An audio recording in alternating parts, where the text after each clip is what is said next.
Hi, my name is Matt Anderson. I'm a chemical engineer and more specifically, a refinery process engineer. So today I'm going to talk about PSVs and the difference between a conventional and a Bellows PSV. PSV, pressure safety valve. If you've never heard of a PSV before, that's okay. You're in the right place. I'm going to take it from the very beginning. If you already know a lot about PSVs, this will be a nice review for you.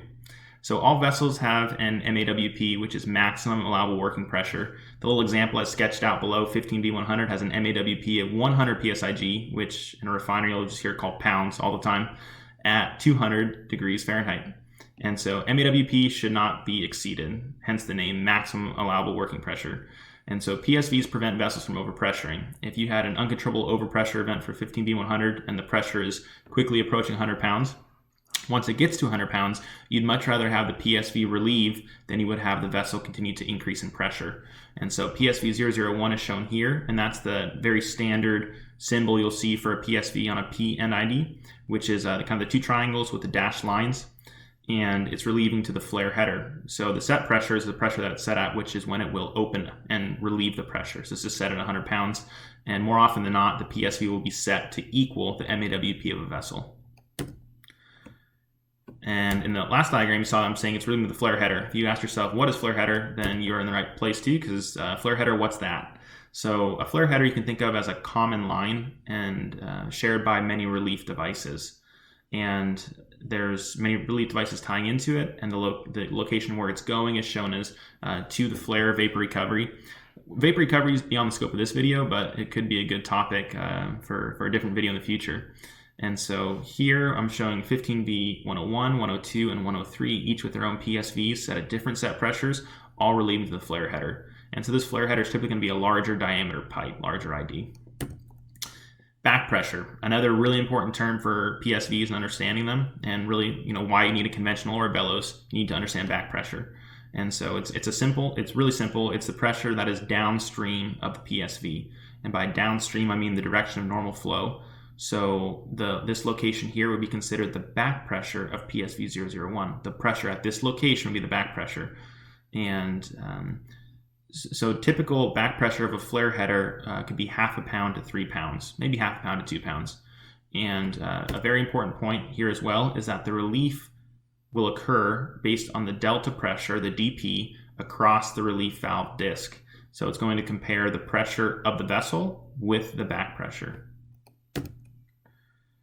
And so the question is, what happens to the flare header pressure if you have multiple PSVs relieving at the same time?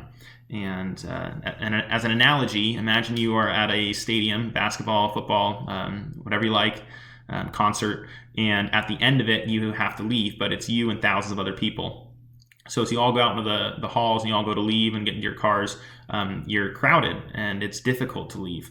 And similarly, with the vessels, if they're all relieving at the same time, what you're going to run into is literally crowding of the molecules, and that is pressure. So you're going to increase the pressure of the flare header if you have multiple vessels relieving at the same time. Okay, now we get to the specific PSVs. So this is a conventional PSV, so just take a moment to understand it. Yellow here represents the vessel that's being protected, and the gray is the flare header. So ultimately, the pressure comparison going on here is the pressure of the vessel and the flare header pressure. And this, what this is the spring that's adjusted to relieve at the desired set pressure. And what this is noting is that the back pressure is pushing down the disc. So any pressure you build up in the flare header is ultimately going to push on the disc, and it's going to impact that calculation. And really, if the spring was not adjusted for it originally, then it will not relieve the appropriate pressure. Which is what my additional bullets are saying here as well. They're just saying that at normal flare header pressure, back pressure is not a problem. If the flare header pressure increases due to multiple relief events, then a conventional relief valve may not relieve at the desired pressure. And as an example, so back to 15B100, if you have multiple vessels relieving, the flare header pressure has increased from half a pound to 25 pounds. And so PSV 001 is considered a conventional valve. So will it still relieve when 15B100 reaches 100 pounds? Nope. And the key takeaway here is that if the back pressure deviates from design and increases significantly, then the differential pressure between the back pressure and the vessel is no longer what the original design was. And so this can create issues at what point the PSV will actually relieve. So back to the conventional PSV, the back pressure is pushing down on the disc. And the question then for you is, you are the engineer, how would you design a PSV so that it is not impacted by high back pressure? Fortunately, this problem's already been solved, so we can just go to the next slide. Okay, it's how they did it with the balanced Bellows PSV. That's the answer, as you were probably already expecting.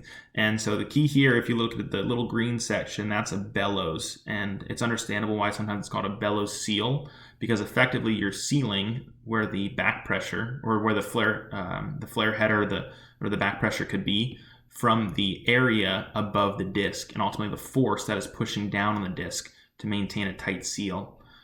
What this is here is a vent, and that's a vent to atmosphere. I mentioned don't plug this because that needs to stay open to atmosphere, and it ensures that the area above the disc is always atmospheric pressure, and that'll prevent back pressure of the flare header or wherever it's relieving to from impacting at what pressure the disc will relieve, and the relief valve will relieve the pressure of the vessel. And so the purpose of the bellows is to isolate the area above the disc from the superimposed back pressure. And balanced bellows is selected instead of conventional when there is potential for higher back pressure. So if you were to summarize my question at the very beginning about what's the difference between conventional and bellows PSV, conventional can be used when back pressure is not a concern. If back pressure is a concern, then bellows is the better option, a balanced bellows valve. As a thought exercise, steam valves, they always relieve to atmosphere, or I'm sure there's some exceptions, but almost always relieve to atmosphere. Steam relieving to atmosphere, there's no flammability concern or anything like that. And so the question is, would you ever need a balanced bellows valve for a PSV that relieves to atmosphere? And the answer is no, because the whole point of a balanced bellows PSV is when you have back pressure concerns, you want to make sure that it's, atmospheric pressure above the disc. So a PSV that relieves the atmosphere is never going to have any concerns with back pressure. So you can always conventional. And then last is if you want to learn more. And first thing you should do it right now if you're interested, is download the Emerson Pressure Relief Valve Handbook. And you literally type this term into Google. It'll be the first thing that comes up. And it's a great resource. It'll teach you about sizing, different types of PSVs, terminology. There's a couple of codes, ASME and API. You can look these up. API, these are actually quite expensive if you're not a member of, if your company's not an API member. It'll be $310 per API standard, which is pretty steep. And a couple of relief valve manufacturers in the US, Consolidated, Crosby, Anderson, Greenwood, Ferris as well, but I didn't have them listed. And so for bonus points, if you want to learn more as well, just go ahead and Google pilot operated pressure safety valve, and you can find out about the third type, which is very different from conventional and bellows. But anyways, thank you very much for watching. If you have any questions, please leave a comment, and look forward to making more videos in the future. Thanks.